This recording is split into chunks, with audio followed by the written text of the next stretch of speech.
Envie agora suas dúvidas para o e-mail tatiana.r.m@uol.com.br tatiana.r.m@uol.com.br e a doutora Tatiana irá esclarecer pessoalmente e detalhadamente todas as suas dúvidas. Ligue em São Paulo para 34 39 85 85. Repetindo, 34 39 85 85. Olá, queridos ouvintes, estamos com mais um programa Leis do Sucesso e hoje a gente vai falar um pouquinho como ficaram as coisas, né? Antes da gente entrar no assunto de hoje, é importante relembrar que a reforma da Previdência, ela entrou em vigor em novembro de 2019 e ela alterou diversas regras previdenciárias. E não é novidade que nem todas as mudanças elas foram positivas aos segurados. Então, desse modo, muitos segurados ainda têm dúvidas a respeito do que mudou. Então, por isso, resolvi falar hoje para você o que mudou na aposentadoria da pessoa com deficiência.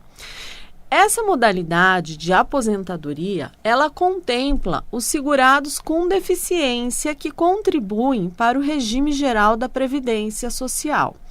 Então, a Lei Complementar 142 de 2013, ela regulamenta o parágrafo 1º do artigo 201 da Constituição Federal, que estabelece que essa modalidade ela é voltada para o segurado que possui alguma deficiência de longo prazo de natureza física, mental, sensorial ou intelectual, de modo que a sua participação efetiva na sociedade ela acaba sendo comprometida. Bom, mas quem é considerado deficiente para requerer essa aposentadoria? Pessoas com deficiência são aquelas que elas possuem privações físicas, sensoriais, intelectuais ou mentais, que elas transitam entre os graus leve, médio e grave. Então, muita gente não sabe, mas as pessoas com mobilidade reduzida, elas também entram, né, na pessoa com deficiência. Então, aquela pessoa com modalidade reduzida é aquela que tenha, por algum motivo, dificuldade de movimentação, seja permanente ou temporária, e gera uma redução efetiva da mobilidade, da flexibilidade, da coordenação motora ou da percepção. Bom, e quais são os requisitos para ter direito à aposentadoria do deficiente? Bom, essa aposentadoria, ela tem por objetivo garantir ao segurado que não dispõe de igualdade de condições com os demais uma vida digna. Então, portanto, tem direito à aposentadoria o segurado que ele é portador de uma deficiência de longo prazo de natureza física, mental, sensorial ou intelectual e que contribui ao INSS durante um determinado período. Então, a aposentadoria do deficiente, ela seria igual à aposentadoria por invalidez? Muita gente tem essa dúvida, né? Muita gente acha que essas duas modalidades de aposentadoria são idênticas, mas não. É importante a gente deixar claro que a pessoa com deficiência não tem direito à aposentadoria por invalidez, tendo em vista que ele não é inválido. Embora a pessoa ela tenha uma deficiência, ela pode trabalhar, tá? E a aposentadoria por invalidez, ele é um benefício concedido para as pessoas que são portadoras de incapacidade total e permanente, ou seja, pessoa que tem aposentadoria por invalidez não pode trabalhar. O portador de deficiência, apesar de ter impedimentos, ele pode trabalhar.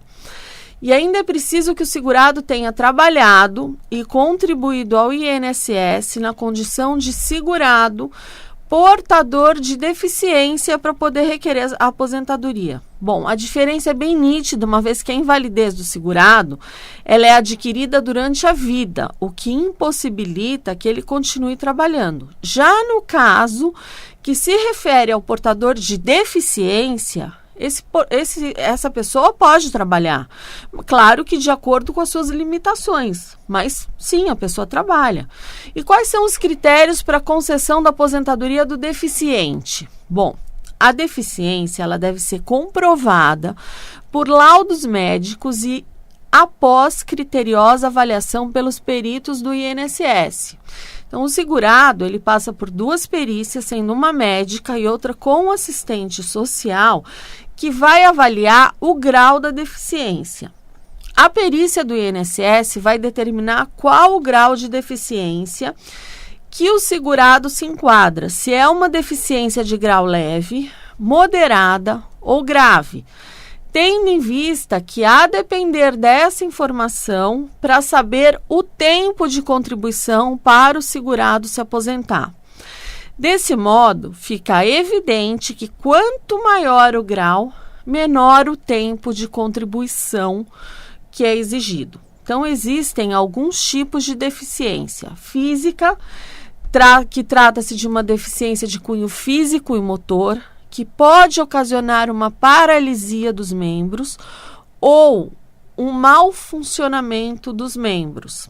Então, pode acarretar uma paraplegia, tetraplegia, monoplegia ou triplegia. Outra deficiência é mental. Esse tipo de deficiência, ela impacta no funcionamento sadio da psique humana.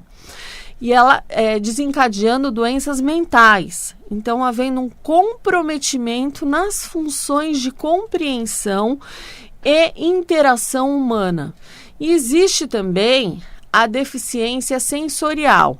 Aqui há um mau funcionamento total ou parcial de alguns sentidos da pessoa, seja relacionado ao tato, ao olfato, ao paladar, ao aspecto visual ou auditivo.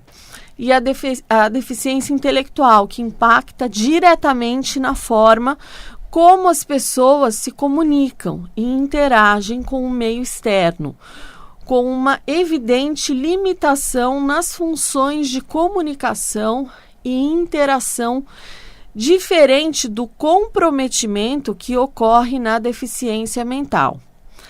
Ao ocorrer o encontro entre o impedimento e a barreira, a participação plena e efetiva na vida em sociedade, ela fica obstruída, apresentando dificuldades. Então, caso você desconfie que se encaixa como PCD, que é a pessoa com deficiência, é importante que você busque auxílio médico para conseguir o seu laudo e consulte um especialista em direito para que tais profissionais possam auxiliar na busca pelos seus direitos, tais como benefício junto ao INSS, a redução do imposto sobre produtos industrializados na compra de veículos, a isenção do imposto de importação de alguns medicamentos, e dispositivos específicos para pessoas com deficiência, reserva de vagas de trabalho específicas para PCD, que PCD, toda vez que eu falo, é pessoa com deficiência, tanto na iniciativa privada como em serviço público, direito ao tratamento médico domiciliar em caso de impossibilidade de locomoção, isenção de imposto de renda em alguns casos. Bom, o que é preciso para obter essa modalidade de aposentadoria? Para você enquadrar-se na aposentadoria para deficiente, você precisa apresentar uma série de documentos aos peritos do INSS. Entre eles, você vai apresentar a carteira de trabalho, um atestado com CID para comprovar a deficiência, todos os exames, laudos, atestados, receitas, boletins de hospitais, entre outros. Então, a gente tem a aposentadoria por idade da pessoa com deficiência e a aposentadoria por tempo de contribuição. Bom, quais são os requisitos da aposentadoria por idade do deficiente? A pessoa com deficiência, ela poderá se aposentar por idade, então é necessário ter 60 anos de idade para homens ou 55 anos de idade para as mulheres. Além disso, independentemente do grau de deficiência, precisa de, no mínimo, 15 anos de contribuição para o INSS e existência comprovada da deficiência durante o mesmo período.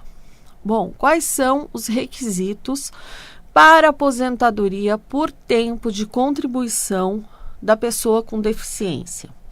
Bom, para deficiência de grau grave, 25 anos de tempo de contribuição se homem e 20 anos de contribuição se mulher. No caso da deficiência ser em grau médio, 29 anos de tempo de contribuição se homem e 24 anos de tempo de contribuição se mulher. Para deficiência de grau leve, 33 anos de tempo de contribuição se homem e 28 anos de tempo de contribuição se mulher.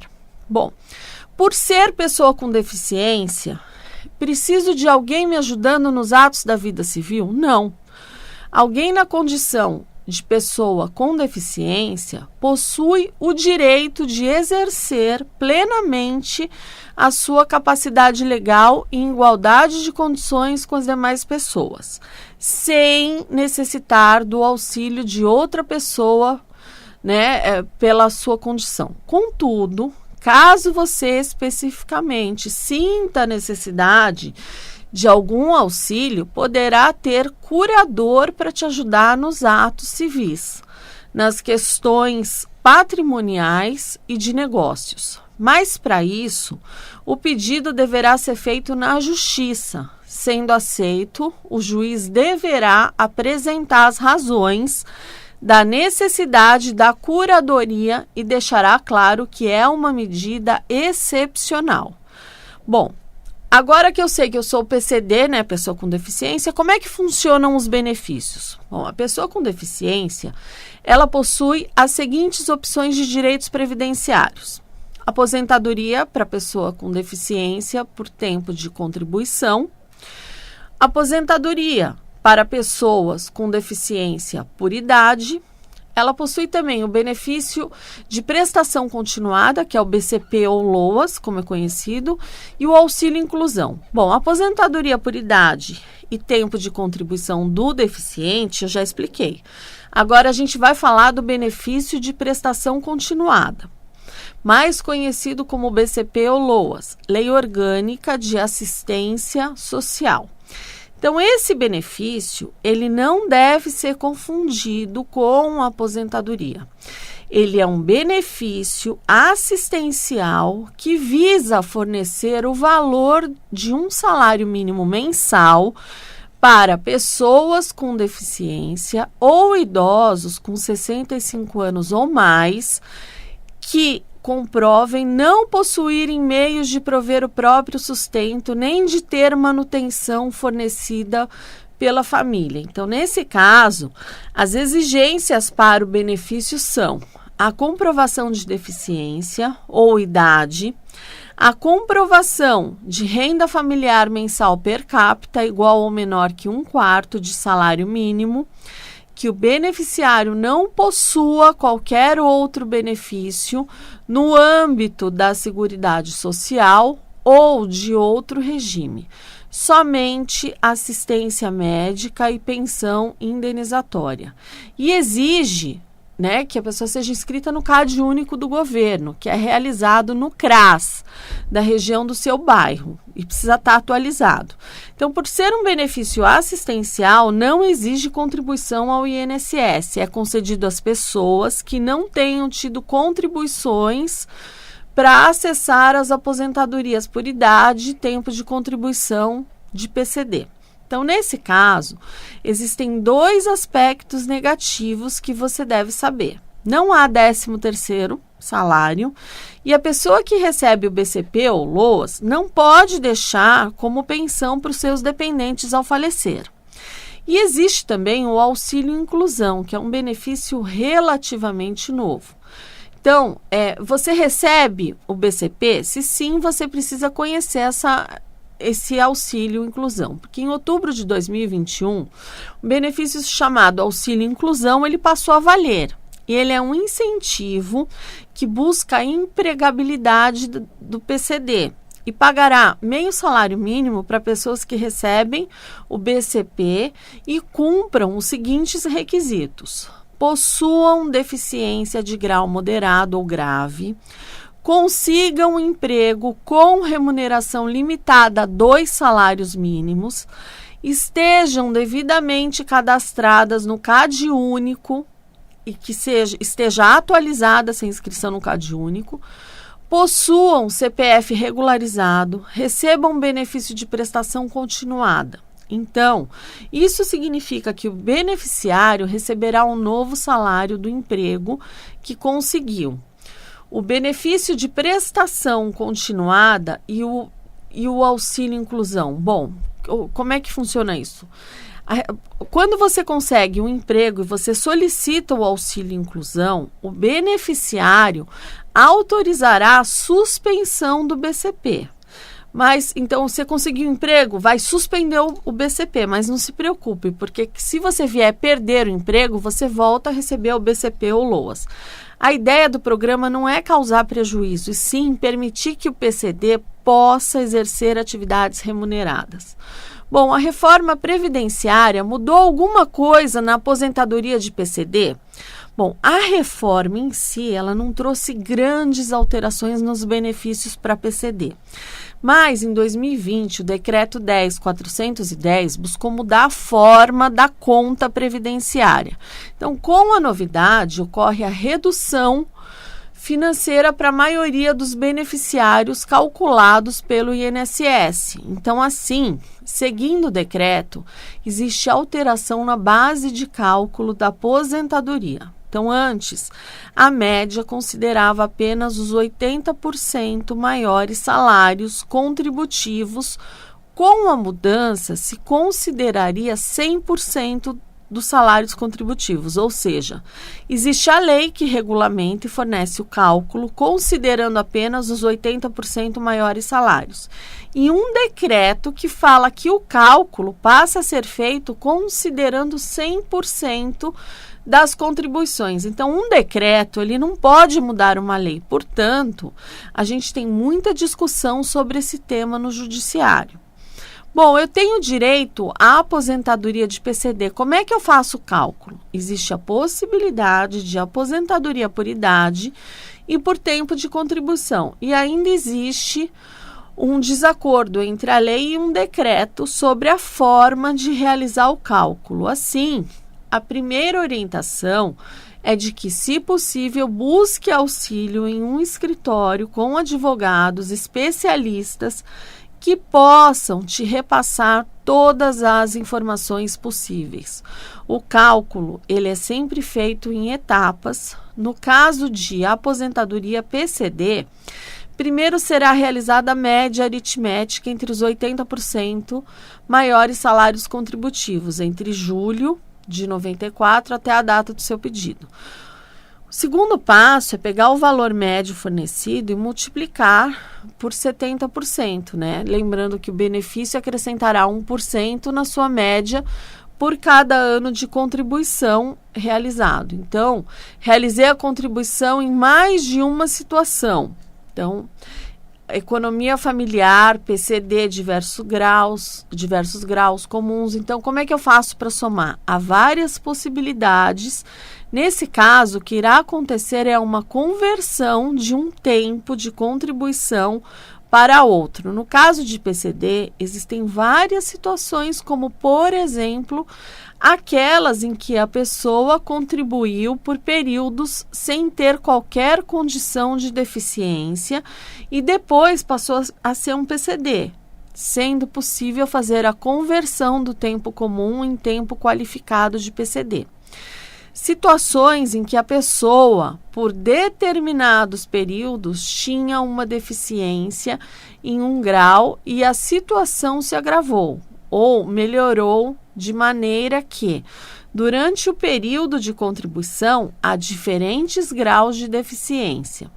Circunstâncias envolvendo segurado especial, PCD, como é chamado, né, aquele que trabalha em regime de economia familiar, e os demais trabalhadores rurais PCD, né, que é o empregado e o empregado avulso, que trabalharam de forma rural e urbana e podem ter direito à redução de idade pela condição de PCD, desde que consigam comprovar que a atividade rural foi exercida na condição de PCD durante todo o período de carência, os 180 meses, caso em que o segurado é servidor público, PCD, ou já foi servidor público e não é mais, e gostaria de levar o seu tempo no serviço público na condição de PCD para o INSS. Então, para isso, ele deverá requerer a CTC, que é a certidão de tempo de contribuição, no local em que prestou os serviços. Então, na CTC, devem constar os períodos de contribuição na condição de PCD, além de data de início e de fim do vínculo e remuneração. Essa certidão ela deverá ser apresentada ao INSS no momento da solicitação da aposentadoria. Cabe dizer que, no caso específico dos servidores públicos, existem os requisitos obrigatórios de comprovação do tempo mínimo efetivo de serviço público e do tempo mínimo de cargo em que se der a aposentadoria, a depender das regras do ente federativo, município, estado ou união. Então, procure sempre um advogado especialista em direito, né? E esse direito especialista em previdenciário, né? Caso surjam eventuais dúvidas acerca do tema. Então, essa aposentadoria do deficiente, que muita gente não dá atenção para ela é muito importante, porque ela reduz tanto o tempo de contribuição como a idade. Então, quem vai pedir por idade tem 5 anos de redução. E por tempo de contribuição, a pessoa, dependendo do grau da deficiência, ela acaba reduzindo. Então, essa aposentadoria, ela é muito boa, principalmente quando a gente vê a reforma que aumentou muito o tempo de contribuição. Perdão, eu falei 5 anos, mas agora a gente teve uma modificação na idade das mulheres, então não são mais 5 anos. Mas ela te aposenta antes do tempo e para quem quer por tempo de contribuição, ela te aposenta antes por idade, perdão, e quem quer se aposentar por tempo de contribuição também acaba se aposentando antes. Então, deem mais atenção nessa aposentadoria do deficiente. Muita gente se enquadra nessa condição de deficiência e não tem nem ideia. Ou não, eu acho desagradável, corra atrás do seu direito. Porque se você não correr, ninguém vai bater na sua porta e falar, olha, existe essa aposentadoria, você pode tentar. Então, preste atenção que às vezes você tem um direito que você está deixando escapar aí porque você nem deu atenção a ele. Bom, vou me despedindo de vocês. Fiquem com Deus e até o próximo Leis do Sucesso. Envie agora suas dúvidas para o e-mail tatiana.r.m@uol.com.br tatiana.r.m@uol.com.br E a doutora Tatiana irá esclarecer pessoalmente e detalhadamente todas as suas dúvidas. Ligue em São Paulo para 34 39 85 85.